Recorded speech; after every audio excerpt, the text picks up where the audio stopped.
안녕하십니까. 조민환입니다. 제가 오늘 말씀드릴 내용은 동양의 문인 사대부들이 어떤 놀이를 하면서 하루를 즐겼는가 라고 하는 그런 주제를 가지고 좀 말씀을 드릴까 합니다.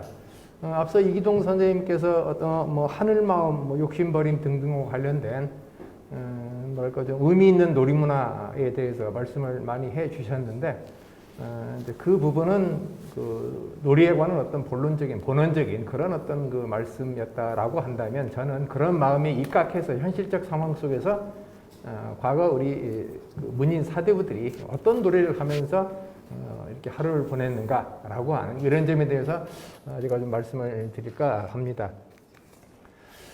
자, 그러면 과연 그 과거의 동양 문인 사대부들은 어떤 것을 소재로 삼아서 놀았을까라고 할 때, 우리가 초점을 맞춰서 그 부분을 이제 분석할 때는 그 은일지향적인 삶, 우리가 보통 은사라고 하는 그런 부류들이 하루를 보냈던 그런 삶과 관련해서 살펴보면은 그 일정 정도 그 과거 문인 사대부들의 누리 문화에 대한 어떤 전반적인 것을 알 수 있지 않을까라고 그렇게 생각을 합니다.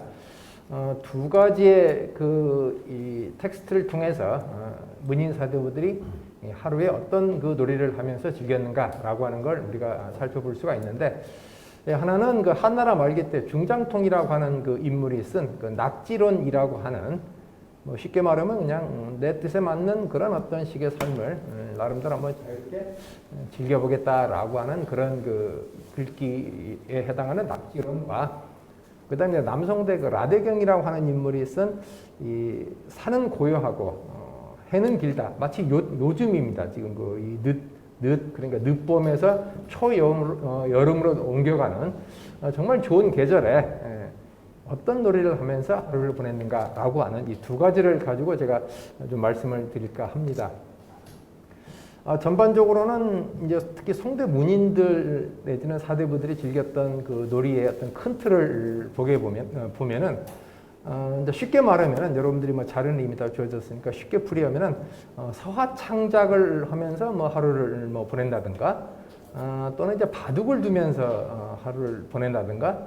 근데 이제 우리가 바둑하면은 요즘 주로 남성들이 많이 하는 걸로 알고 있는데, 이 당나라 때 같은 경우에 보면은 그 여성들이 또 바둑을 굉장히 즐겨 했습니다. 우리가 보통 신선놀이라고 하는. 그 다음에 이제 이 차를 한 잔 마시면서 또 나름대로 이렇게 그 차에 대한 어떤 그 차는 이제 세 가지를 따지는데, 차를 우리가 이렇게 우렸을 때, 그때 어떤 차 색깔, 그 다음에 향기, 그 다음에 이제 맛이 어떤가, 이렇게 색향미 세 가지를 따지는데, 그것과 관련된 이렇게 서로의 경쟁 놀이가 있었어요. 이건 송나라 때 일어난 그런 어떤 차에 대한 어떤 문화인데, 그 다음에 여러 가지 이제 금성문이면 금성문, 또는 기존의 이 종이에 써진 그런 어떤 이 서예 작품들을 보면서 나름대로 이제 또 감상을 하는 이런 어떤 식의 어떤 뭐랄까 굉장히 우아하고 고상한 이제 그런 그 놀이와 더불어서 이제 등산이나 또는 이제 이 노자 장자와 같은 그런 식의 어떤 철학을 논한다든가, 아니면 선종과 같은 그런 또 이 식의 어떤 그 철학들을 논하는 이런 것들을 통해서 이제 또 하루를 보냈던 이런 것들, 우리가 이제 큰 틀에서는 이제 이런 식으로 접근할 수가 있는데, 이런 그 놀이를 우리가 이제 그 방내 놀이라고 하는지, 우리 현실적 삶 속에서 이 어떤 놀이문화를 추구할 수 있는 또 놀이와 관련된 그런 어떤 것들을 이제 우리가 보통 방내 문화라고 이렇게 하고, 그것을 이제 방내 놀이라고 제가 일단 좀 그 표현을 했는데, 이런 그 방내 놀이는 이제 아까 은일적 삶과 관련해서 말씀을 드린다면은 이 신퇴라는 그 용어가 나옵니다. 몸이 물러나서 그 물러난 상태에서 어떤 세속적인 것으로부터 일정한 거리를 두고, 그런 상태에서 이렇게 우아하고 고상한 그런 놀이를 하면서 하루를 보내는, 이게 이제 낙지론 속에 일단 그 관련된 내용이 나오는데, 예컨대 그 산소 공간에서 산보하면서 바람 쐬고 한가롭게 논인다. 그 다음에 이제 개울가에 가서 발을 씻는 이른바 탁족이라고 하는 이런 어떤 그 놀이. 그 다음에 이제 낚시와 또는 사냥. 그리고 이제 전통적으로 이 동양은 농경 사회이기 때문에 봄철에 비가 안 오면 이 기우제를 지내는데 그런 그 기우제를 지내는 곳은 대부분 이 물가 쪽에 있습니다. 왜냐하면 이제 이 비를 내리게 하는 그 상징적인 이 동물이 바로 용인데 그 용이 물속에서 살거든요. 그래서 이제 용한테 예를 들어서 비를 좀 내려달라라고 하는 그 비는 그런 어떤 공간이 이제 바로 이 기우제를 지내는 그 무우대라고 하는 것인데 그런 공간에 가서 또 하루를 이렇게 즐겁게 지내면서 그러면서 이제 해가 지면 이렇게 돌아온다라는 이른바 영위기라고 하는 뭐 이런 식의 이제 삶을 이제 또 영위를 한다거나 하는 그런 것들이 이제 주로 낮에 행해지는 그 낙지론에 나오는 그런 어떤 놀이입니다. 그다음에 이제 산정 일장 속에 나와 있는 그런 그 놀이 중에 하나는 시간 보내기 중에 하나는 이제 낮잠이 이제 제일 먼저 거론이 됩니다.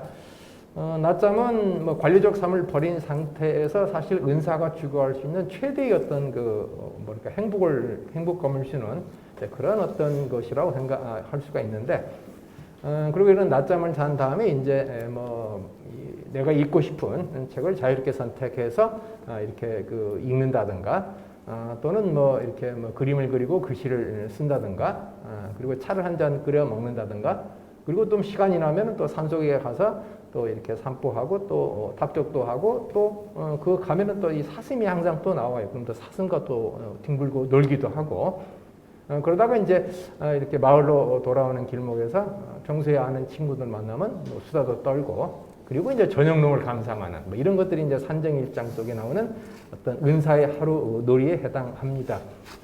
그럼 이제 밤에는 어떤 식으로 놀았느냐라고 할 때 이 밤의 놀이는 앞서 말한 그 낙지론에 나오는데, 이 밤의 놀이는 이제 좀 쉽게 말하면은 노자 장자에서 말한 그런 어떤 그 철학을 서로 이렇게 토론을 한다든가라고 하는 이제 이런 것들이 주가 되는데, 뭐 신선되기를 추구한다든가, 또는 좀 쉽게 말하면은 친구를 삼아도 이 조물주와 친구를 삼아서 함께 이렇게 노는 그런 어떤 정신경지를 추구하는 식의 어떤 시간을 보낸다는 것이죠.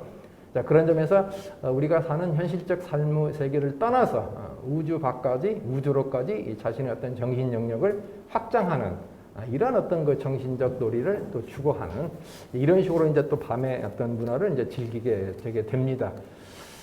이런 과정 속에서 이제 앞서 우리가 말했던 이 낮의 놀이 가운데 가장 이 문인 사대원들이 추구했던, 즐겼던 대표적인 놀이가 이제 징점이라고 하는 그 공자 제자가 있습니다. 공자 문화 중에서는 뭐 약간 광인이라고 일컬어지는, 광자라고 일컬어지는 인물인데, 이 징점이라고 하는 인물이 공자가 평소에 네가 하고 싶은 일이 뭐였냐라고 물어봤을 때, 요즘 같은 늦봄에 여러 무리들과 더불어서 아까 기우제 지내는 그런 공간이 기수라는 곳에 가서 목욕하고, 그리고 무대에서 바람 쐬고, 그리고 이제 해가 질 무렵에 이제 흥얼흥얼거리면서 그 즐거운 기분을 누리면서 돌아오겠다라고 하는 이제 이런 이야기를 합니다.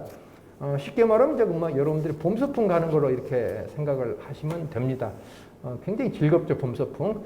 그런 어떤 봄소풍과 관련된 봄의 한철 그렇게 즐기는 이런 즐김에 해당하는 부분은 이후에 이 동진시대 때 왕이라고 하는 서해 성인이라고 일컬어진 인물이 있습니다. 이 인물이 이 난정이라고 하는 그런 정자에서 당시 위진시대 때 유명한 명사들 한 40여인이 모여서 이 굽이굽이 흐르는 물에다 잔을 띄우고, 그리고 이제 잔이 머무르는 곳에 앉아있는 인물이 시를 짓는, 시를 못 지으면 벌주를 마셔야 되는 이런 놀이를 합니다.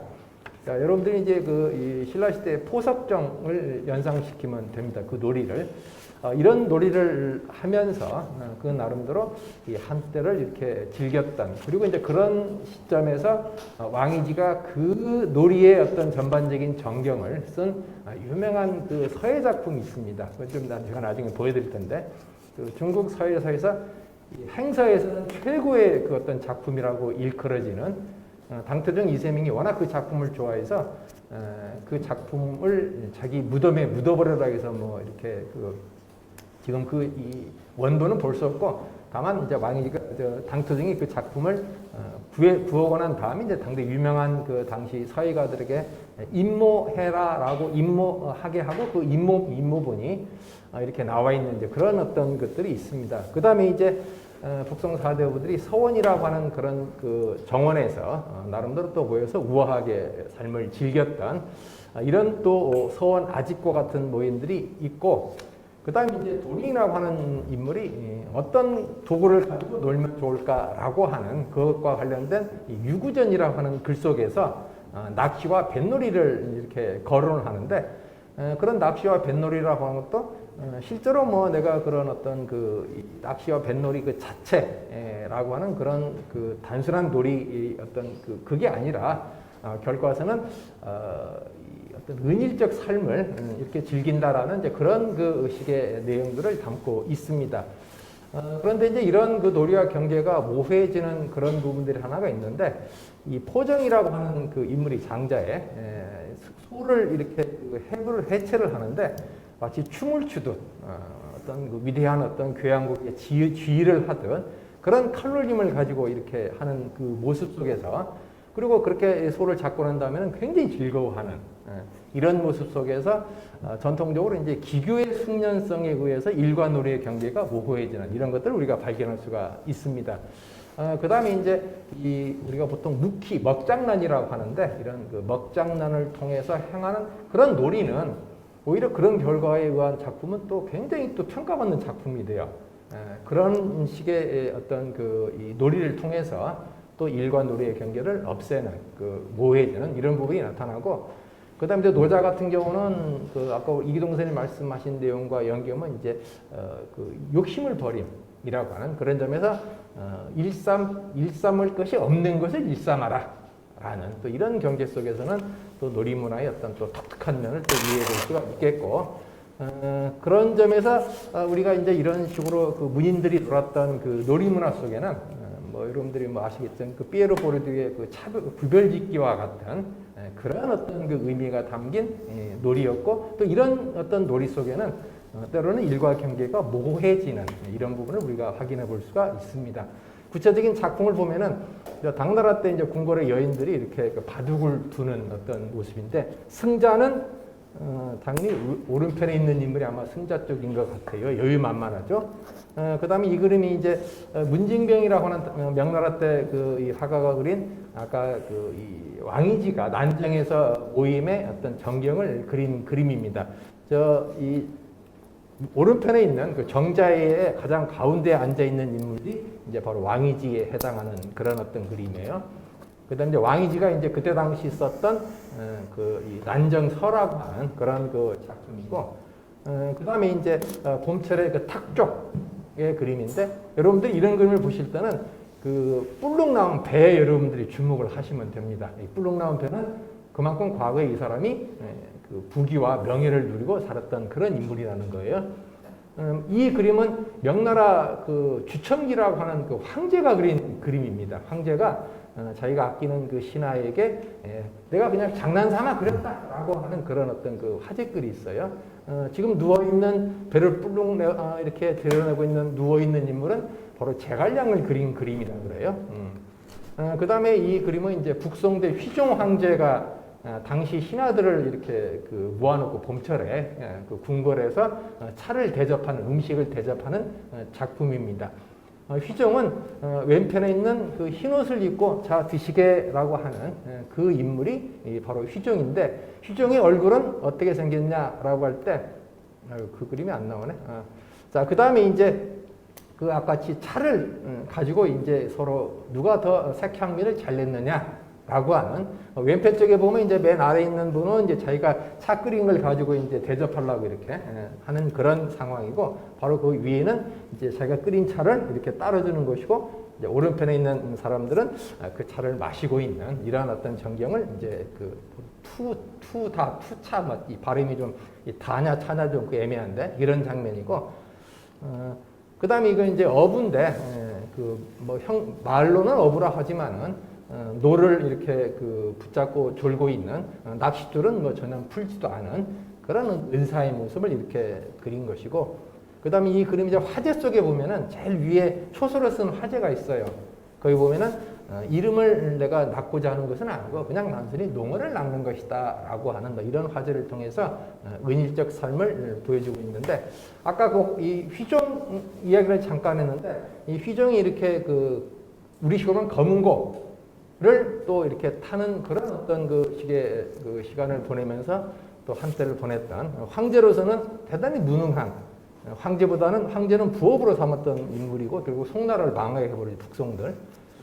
그다음에 이제 밤에는 뭘 하고 놀까라고 하는 그 밤의 문화 속에서 이렇게 줄 없는 검은고를 타는 또 이런 어떤 또 운치 있는 그래서 여러분들이 검은고를 잘 보시면 줄이 없어요. 없는데 이렇게 튕기는 듯한 이런 어떤 식의 정면을 이제 그린 겁니다. 자, 이 그림은 그냥 코로나만 아니면은 여러분들 이번 시간 끝나면은 수업 이렇게 듣고 술 한잔 하라고 하는데 아쉽습니다. 문인 사대업들의 놀이문화에 관한 내용은 뭐 이걸로 마치겠습니다. 네, 감사합니다. 예.